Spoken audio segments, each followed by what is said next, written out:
마태복음 20장 1절에서 10절 말씀을 우리 다 같이 한 목소리로 합독하도록 하겠습니다. 마태복음 20장 1절에서 10절입니다. 마태복음 20장 1절에서 10절 같이 읽겠습니다. 시작.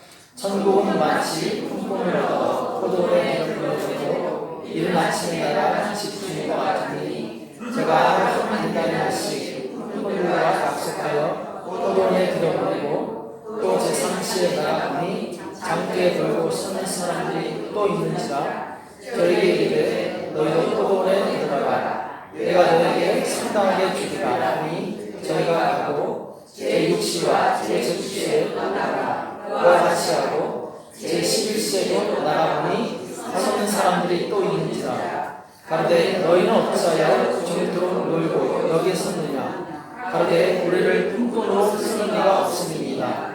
가로되 너희도 포도원에 들어가라 하니라. 점을 뺀 포도원 주인이 청지기에게 이르되 품꾼들을 불러 낮은 자로부터 시작하여 먼저 온 자에게까지 삭슬 주라니 제11시에 온 자들이 와서 한 데나리온씩 받거늘 먼저 온 자들이 와서 더 받을 줄 알았더니 저희도 한 데나리온씩 받은지라. 아멘. 포도원 주인의 은혜 이야기라는 제목으로 말씀을 나누겠습니다. 자, 오늘 비유 많이 들어보신 말씀이죠. 우리가 많이 듣던 말씀인데 성경의 난제 중에 한 부분이 바로 이 부분입니다. 사실 우리가 상식적인 방법으로는 이해가 되지 않죠. 많이 이랬으면은 그만큼 삭슬 더 줘야 되는데 오늘 보면은 조금 이래놓고 많이 일한 사람과 똑같이 받는 내용이 나오죠. 자, 우리는 성경을 읽을 때 항상 은혜에 초점을 맞춰야 됩니다. 세상 가치관과 세상의 논리를 가지고 성경을 보게 되면은 성경은 도저히 믿겨지지 않아요. 믿을 수 없는 그런 엉터리 책이 돼요. 그러나 우리는 항상 이 은혜라는 관점에서 볼 때 성경은 얼마나 우리가 소중하고 능력 있는 말씀이 되는지 모릅니다. 자, 오늘 포도원 비유가 나오는데 포도원은 무엇을 상징하죠? 네, 그렇죠. 천국을 상징하죠. 그리고 그 주인은 하나님을 상징하고 품꾼은 이제 택함 받은 백성. 1차적으로는 이스라엘 백성이고 오늘날 이제 그리스도인을 상징하게 되죠. 보통 이 포도원에서 일할 때 아침 6시에서 저녁 6시까지 12시간을 일하게 되는데 오늘 이른 아침에 가서 이 주인이 품꾼을 불러오는데 이 사람들에게 하루에 한 데나리온을 약속하죠. 장터에 갔는데 자, 이 장터를 뭐라고 합니까?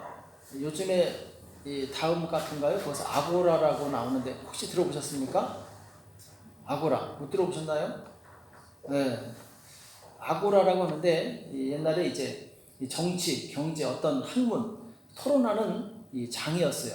이 물건도 팔기도 하고 그 장소를 이제 아고라라고 하는데 그런 이제 아고라에 가서 이 사람들을 불러 모으는 거죠. 일꾼들을 불러 모으는데 자, 이제 오전 6시부터 일한 사람이 있었어요. 이 사람들에게 이제 한 데나리온을 약속했는데 주인이 9시 오늘 보면은 이 시계가 약간 틀리죠. 이른 아침에 갔을 때 이제 보통 아침 6시를 말하고 그 다음에 3절에 보면 제3시 3시는 언제입니까? 오전 9시를 상징하고 또 6시는 12시 9시는 3시 맨 마지막에 몇 시 나옵니까? 11시는 오후 5시를 의미하죠. 그러니까 6시에 일이 끝나는데 5시에 들어온 사람도 있죠. 그렇죠? 근데 이 첫 번째 6시부터 일한 사람에게만 이제 한 데나리온을 주겠다 얘기하고 그 다음에 온 사람들한테는 얘기를 안 했어요. 얼마 주겠다 말을 안 했어요.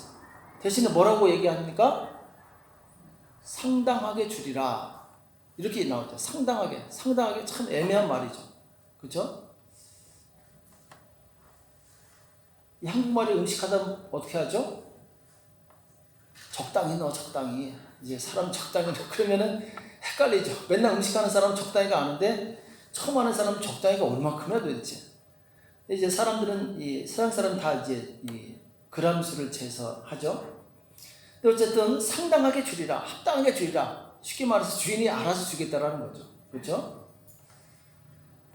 자, 그런데 자, 문제는 뭐냐? 자, 5시에 나갔더니 이 사람들이 있어요. 그러니까 주인이 왜 놀고 있냐 했더니 우리는 노는 게 아니라고. 우리를 품꾼으로 쓰는 사람이 없다고. 그러니까 이 사람들은 지금 이제 1시간밖에 안 남았는데 애가 타는 거예요. 일자리를 구해야 되는데 일자리를 못 구한 거예요. 자, 일자리가 있어야지 삭스를 받고 그리고 자기 가족이 살아갈 수 있는데, 그러니까 주인이 뭐라고 얘기합니까? 포도원에 가서 일하라. 그렇죠?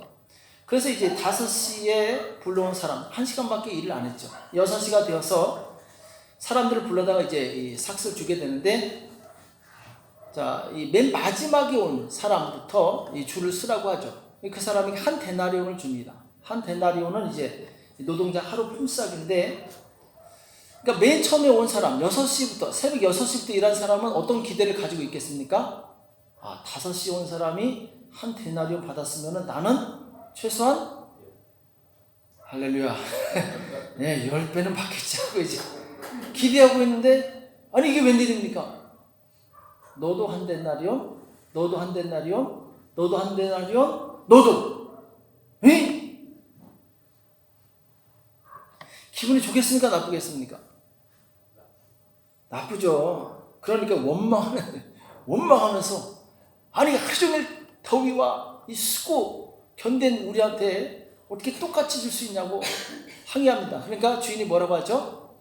야, 처음에 계약할 때 한 데나리온 계약하지 않느냐고. 왜 계약서대로 하는데 내가 뭐 잘못했냐고. 할 말은 없죠. 근데 기분은 나빠. 할 말은 없는데 기분은 나빠. 자, 여기서 우리는 이제 2가지 교훈을 얻을 수 있는데, 첫 번째, 하나님은 은혜의 하나님이시다. 은혜의 하나님이시다. 아까 말씀드린 것처럼 성경을 논리적인 잣대로 대고 보면은 성경은 전혀 우리에게 도움이 안 돼요. 은혜가 안 돼요. 그러나 은혜의 잣대를 두고 보면은 성경은 우리가 얼마나 무한한 자유와 기쁨과 해방과 용서와 기쁨을 주는지 말할 수가 없죠. 자, 지금 예수님께서는 오후 5시에 지금 일거리가 없어서 놀고 있는 그 사람에게 일자리를 제공해 줍니다. 그리고 하루 품삯을 주게 돼요. 자, 우리가 볼 때는 논리적으로 맞지 않는다 하지만, 자, 하나님의 마음을 우리는 헤아릴 줄 알아야 됩니다. 하나님은 바로 일거리가 없어서 힘들어하는 그 가난한 사람, 그날 품삯을 벌지 못하면은 굶을 수밖에 없는 그 안타까운 마음을 가진 그 사람을 불쌍히 여기셨다는 거예요. 그래서 그를 불러서 그에게 은혜를 베풀어 주신 거예요. 왜 그렇게 했느냐? 하나님 마음이에요. 하나님께서는 그 은혜가 한량이 없어요. 우리가 그 은혜를 측량할 수가 없습니다. 우리 상식으로는, 우리의 이 강박한 마음으로는 도저히 헤아릴 수 없는 어마어마한 은혜를 가지고 있습니다. 십자가에 달려 죽어가는 한 강도가 주님께 은혜를 구합니다. 주여, 나를 기억하소서. 그 사람은 진정한 회개의 마음으로, 정말 살고자 하는 안타까운 마음으로 지금 죽음이 바로 기다리고 있어요. 십자가 이미 못 박혀서 이제 조금 있으면 죽을 거예요. 얼마나 갈급하겠습니까? 얼마나 안타깝겠습니까? 주님께서 오늘 밤에 네가 나와 함께 답원했을 것이다. 자, 상식적인 우리의 논리로 볼 때 말이 안 되죠. 저 평생 죄 짓고 산 저 사람 10번 죽어도 마땅한 사람인데, 아니 십자가에 못 박힐 정도면 얼마나 많은 죄를 졌겠습니까? 보통 로마 시민들은 십자가에 못 박혀 죽이지 않아요. 야만인이나 이 이방인들만 십자가에 못 박혀 죽입니다. 근데 그 십자가에 못 박혀 죽을 정도면은 이거 뭐, 그러나 주님은 이 사람에게도 구원의 은혜를 허락하시다. 이것이 바로 우리의 논리적인 생각으로, 세상적인 가치로 측량할 수 없는 하나님의 은혜의 범위입니다. 그러니까 우리는 이 하나님의 은혜를 아는 만큼 우리의 신앙은 성장하게 돼 있어요. 또 하나님의 은혜를 아는 만큼 다른 사람에게 은혜를 베풀게 됩니다. 신앙생활을 한다는 것은 곧 은혜 받는다는 것인데, 은혜 받는다는 얘기는 그 하나님의 말할 수 없는 은혜를 깨닫는 것이죠. 그렇죠? 그래서 우리는 이 하나님의 은혜를 깨달아야 되는데, 이 하나님의 은혜는 이 하나님의 주권에 속한 부분이죠. 절대 주권. 그래서 오늘 15절에 보면은 내 것을 가지고 내 뜻대로 할 것이 아니냐, 내가 선함으로 내가 악하게 보느냐, 이렇게 말씀하고 계시죠. 그러니까 하나님의 은혜는 전적인 결정권이 하나님한테 달려 있다는 거예요. 근데 하나님께서 어떤 자를 은혜를 주시느냐? 은혜를 구하는 자에게 은혜를 주신다는 거예요. 심령이 가난한 자에게 은혜를 주신다는 거예요. 아니, 분명히 십자가에 2명의 강도가 못 박혔는데 한 사람은 그 짧은 시간에 구원을 받아 천국에 가고 한 사람은 지옥에 가지 않습니까? 그 짧은 시간인데 천국에 간 그 사람은 은혜를 구했어요. 그러니까 은혜 구한 대로 천국에 간 거예요. 그러나 구원받지 못한 강도는 회개하지 않고 오히려 조롱하게 되죠. 하나님께서는 은혜를 구하는 자에게 은혜를 주시는 분이세요. 우리가 비록 연약하고 어리석고 정말 때로는 내 인생 내가 왜 이렇게 헛되게 살았나 후회할 때가 있을 때가 있어요. 그러나 하나님은 은혜를 구하는 자에게 은혜를 주신다는 그 은혜를 구하시기 바랍니다. 세상에 완전한 사람이 어디 있겠습니까? 나이를 들어가면서 사실 우리는 과거에 후회할 것이 많이 늘어나게 되죠. 지금 알고 있는 것을 그때 알았더라면 얼마나 좋았을까. 누구나 그런 아쉬움을 가지고 살아가요. 그러나 하나님은 우리 연약한 인생에 그 부족함을 아시고 어리석음을 아시고 지금이라도 하나님께 은혜를 구하면 십자가의 마지막으로 구원받은 그 강도처럼 은혜를 주신다라는 거예요. 그래서 우리가 생각해야 될 것은 하나님은 은혜의 하나님이시다. 은혜를 구하는 자에게 은혜를 주시는 하나님이시다.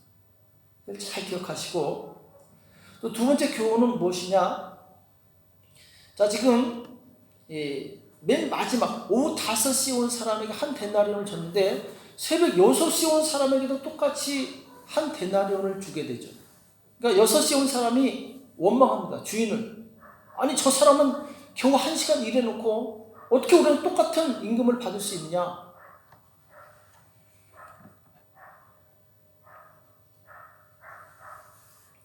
자, 여기서 우리가 기억해야 될 것은 이 주인의 결정에 반기를 든 사람들, 일찍 온 사람들. 자, 이 사람들의 이 말은 맞습니다. 그런데 이 사람들은 사실 질투하는 거예요. 시기하는 거예요.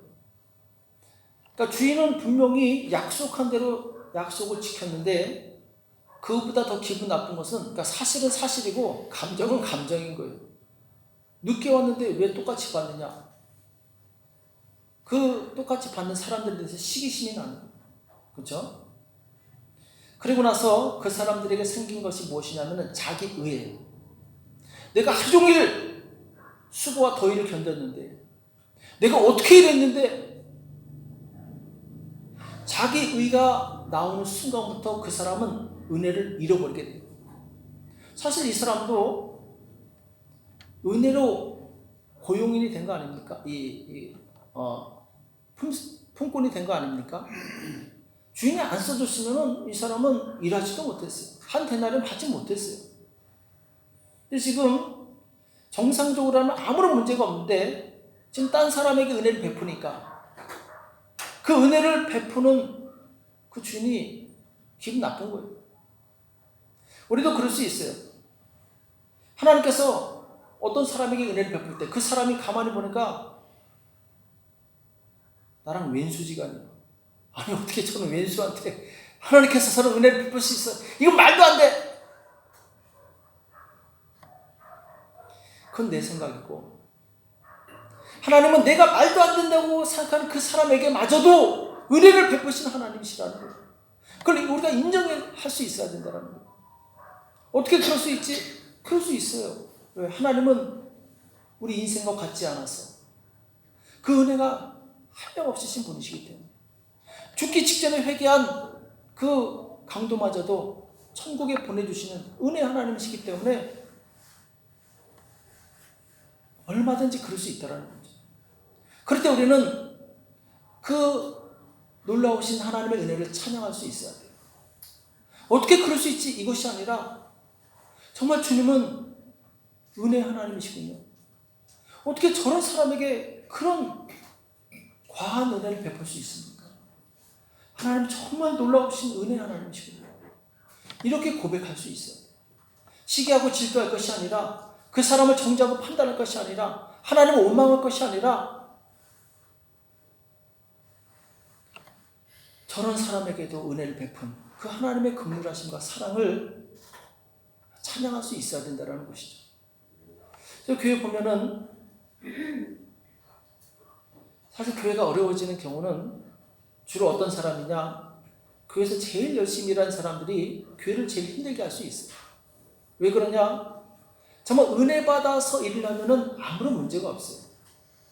근데 나중에 은혜 받아서 일을 하다가 그것이 일이 되면 그 사람은 틀림없이 남을 정죄하게 돼 있어요.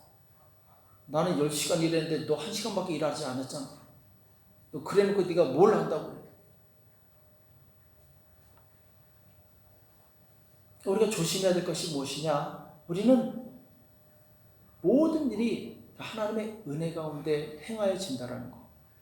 내가 지금 이 살아가고 있는 거, 숨 쉬는 것마저 또 일꾼이 되어서 주의를 할 수 있게 된 그 자체만으로도 감사하고 찬양하고 영광 돌릴 수 있어요. 그러니까 내가 직분 받은 거, 내가 주의 일꾼이 된 거, 이거 하나만 해도 감사할 수 있어야 돼요. 우리가 대기업에 취직하면 집안에 이 경사가 나지 않습니까? 와, 누가 어디 그룹에 취직했대. 하물며 하나님 나라에 취직한 일꾼이 된다는 게 얼마나 영광스러운 일입니까? 이 자체만으로도 우리는 기뻐하고 감사할 수 있어야 돼요.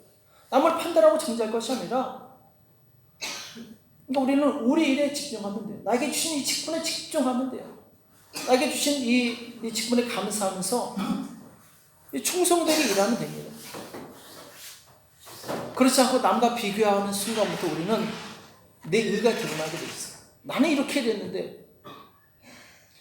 자, 그 대표적인 이야기가 이 탕자의 비유가 나오죠. 탕자의 비유 보면은 이 둘째 아들이 어떻게 합니까? 네, 아버지의 유산을 미리 받아서 멀리, 아버지 간섭을 피해가지고 멀리 가가지고 허랑방탕하게 다 쓰게 되죠. 나중에 먹을 것이 없으니까 이 돼지가 없는 이 쥐염 열매도 못 먹어서 굶어 죽게 생겼어요. 그래서 할 수 없이 야, 종이 되면 종이 되리라 하면서 이제 집에 찾아왔더니 아버지가 기뻐하면서 송아지를 잡고 잔치를 벌입니다. 자, 여기까지는 좋았어요. 근데 문제가 생기죠. 무슨 문제입니까? 큰아들이 와서 보더니 야, 이게 무슨 소리냐? 이게 무슨 냄새냐? 지금 작은 아드님이 돌아오셔가지고 이 주인님이 기뻐가지고 지금 잔치를 벌이고 있다. 지금 송아지 잡고 있다. 들어가시죠 했더니 뭐라? 이제 화가 뭘 끝까지 난 거죠. 아니 나는 말이야 평생 이렇게 아버지 위해서 일했는데 염소 새끼 한 마리 잡아서 앉아놓고 저런 이 망나니 같은 아들을 갖다가 이렇게 선대할 수 있단 말이야? 안 들어가! 그래서 이제 아빠가 나와가지고 막 살살 구슬리죠. 야, 내 재산 전부 네 거 아니냐? 왜 그러냐고 이제 구슬려서 하는 내용이 나오는데, 자, 이 큰아들은 은혜를 모르는 거예요. 사실 큰아들이 지금 가지고 있는 거, 누리고 있는 거 다 자기 겁니까? 자기 아버지 거지. 자기도 더불어 사는 주제에 아버지가 아버지 마음대로 아버지 거 썼는데 시기 질투나는 거예요. 기분 나쁜 거예요. 우리도 그럴 수 있다는 거예요. 내가 어떻게 교회 헌신했는데, 내가 어떻게 일했는데, 우리가 일할 수 있는 것도 다 주님의 은혜입니다. 우리가 지금 살아가는 다 주님의 은혜예요. 다른 사람을 보면서 이 비교하지 말고 오히려 축복하시기 바랍니다. 야, 저런 사람에게 은혜를 베푸시다니. 하나님을 찬양하시기 바랍니다. 그게 바로 은혜 받은 자의 모습이에요.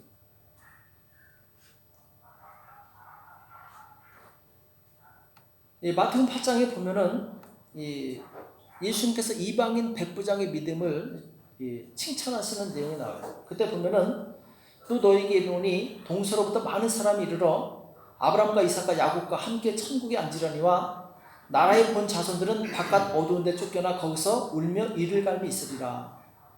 자, 이 이스라엘 민족한테 굉장히 기분 나쁜 말씀인데 뭐냐면은 동서로부터 많은 사람이 이르러, 이 말은 이방인들이 천국에 왔다는 얘기예요. 아브라함과 이삭과 야곱, 믿음의 조상들이죠. 마찬가지로 오늘날 예수를 믿어 구원받은 믿음의 백성들이, 그들이 비록 이스라엘 백성이 아니지만 천국에 왔습니다. 그런데 이게 웬일입니까? 나라의 본 자손들이 누구죠? 이스라엘 민족이에요. 하나님을 섬긴다는 민족. 우리는 하나님의 선민이라고 자부하던 이 민족은 어디 있습니까?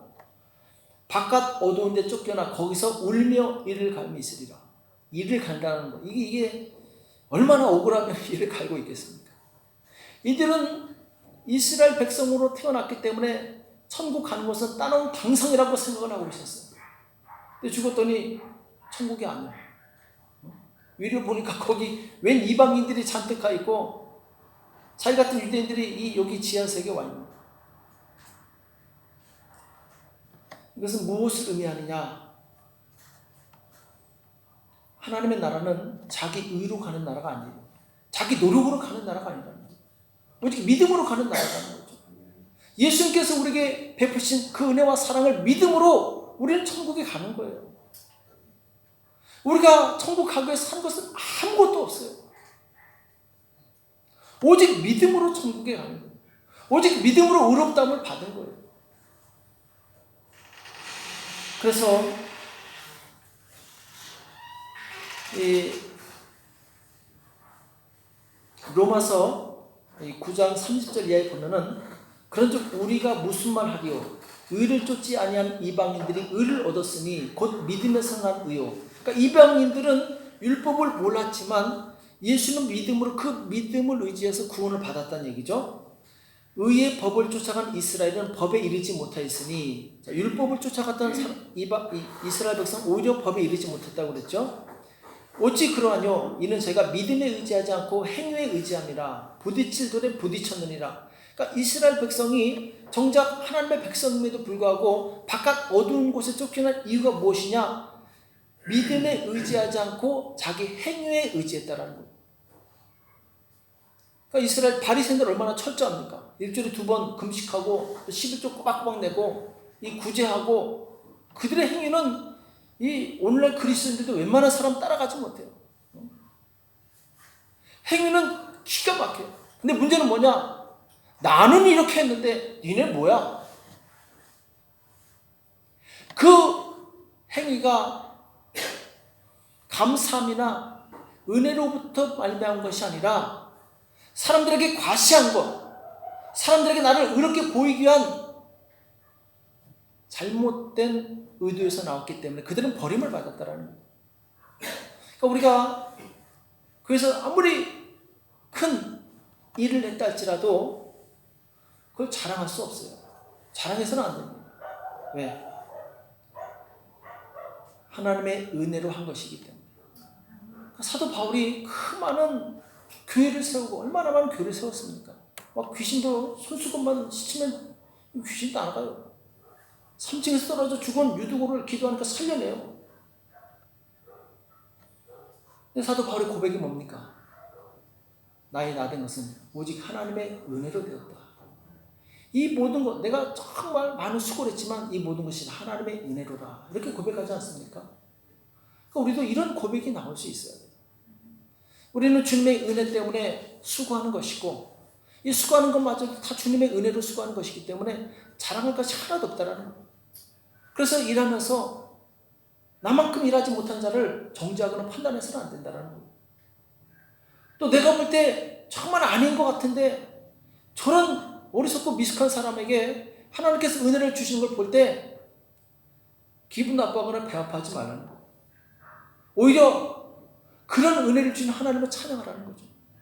그럼 그 사람에게 축복하라는 거죠. 나도 은혜 받았고 저 사람도 은혜 받은 거예요. 그렇죠? 그래서 우리는 항상 이 겸손한 마음, 낮아진 마음이 중요합니다. 그래서 오늘 말씀의 결론은 뭐냐? 결론은 뭡니까? 마지막 절에 나오는 이 16절에 보면은 이와 같이 나중된 자로서 먼저 되고 먼저 된 자로서 나중되리라 이렇게 말씀하고 있어요. 그러니까 이스라엘 민족이 먼저 되었지만 이들이 하나님의 말씀에 불순종하고 자기들의 행위를 의로 삼고 하나님의 이 의를 의지하지 않았기 때문에 이들은 먼저 되었지만 나중된 거예요. 그럼 이방인들 그들은 어차피 죄인이니까 하나님 앞에 나갈 때 주여 난 죄인입니다. 은혜를 구합니다. 이 사람들은 늦게 믿었지만 그 은혜가 그들을 바로 먼저 믿던 이스라엘 백성보다 더 능하게 했다라는 거예요.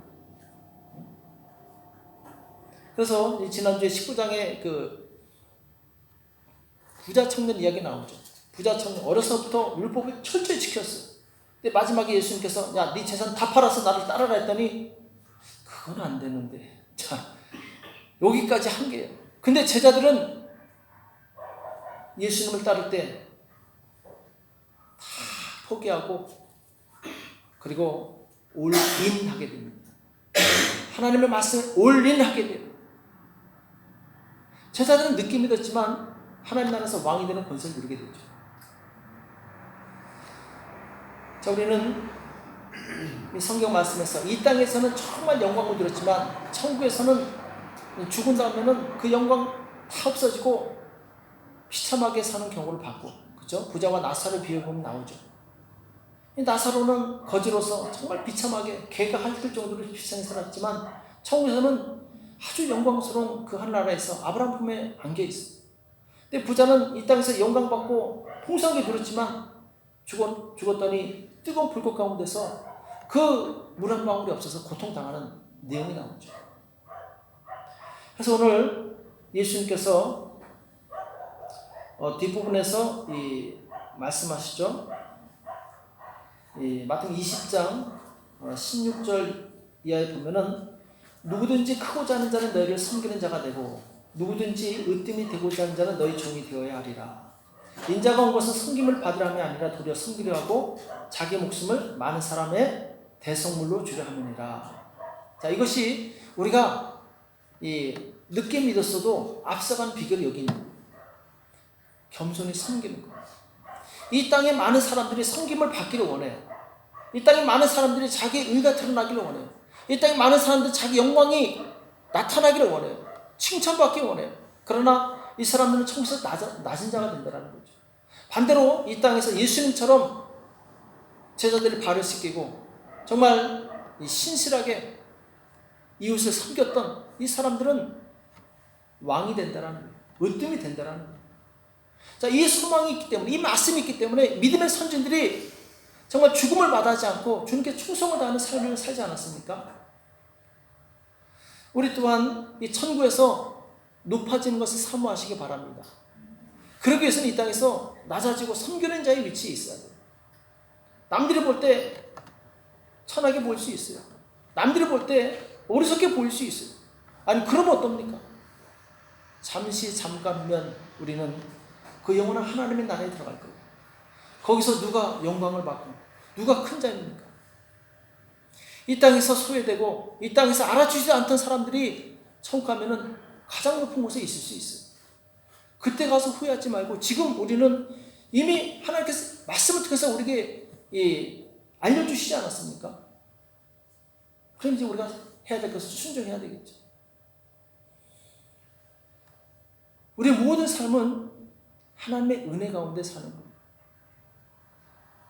호흡마저도 다 주의 것이니 찬양이죠. 호흡마저도 다 주의 것이니. 오늘 나에게 삶을 주신 것도 하나님의 은혜예요. 지금 호흡하며 살아가는 것, 나에게 식물을 공급해 주시고 이렇게 예배 자리에 올 수 있게 한 것도 다 하나님의 은혜입니다. 우리는 감사할 수 있어야 돼요. 이 은혜를 기억하시면서 정말 우리 평생 주님 나라 갈 때까지 감사하는 마음으로 또 남을 섬기면서 살아가길 소원합니다. 그럴 때 정말 주님 나라 갔을 때 얼마나 행복하고 아름다운 이 삶이 되겠습니까? 또 이 땅에서는 우리 교회가 얼마나 행복한 교회가 되겠습니까? 서로 섬긴다면, 서로 사랑한다면, 서로 용서하고 남들이 잘 될 때 축복해주고 정죄하거나 판단하는 것이 아니라 축복해주고 그를 세워주신 하나님을 찬양할 때 우리 공동체가 얼마나 아름답고 천국 같은 공동체가 될 수 있겠습니까? 우리 함께 아름다운 이 천국 공동체를 만들어 나가는 저와 여러분 되시길 예수님의 이름으로 축복합니다. 기도하겠습니다.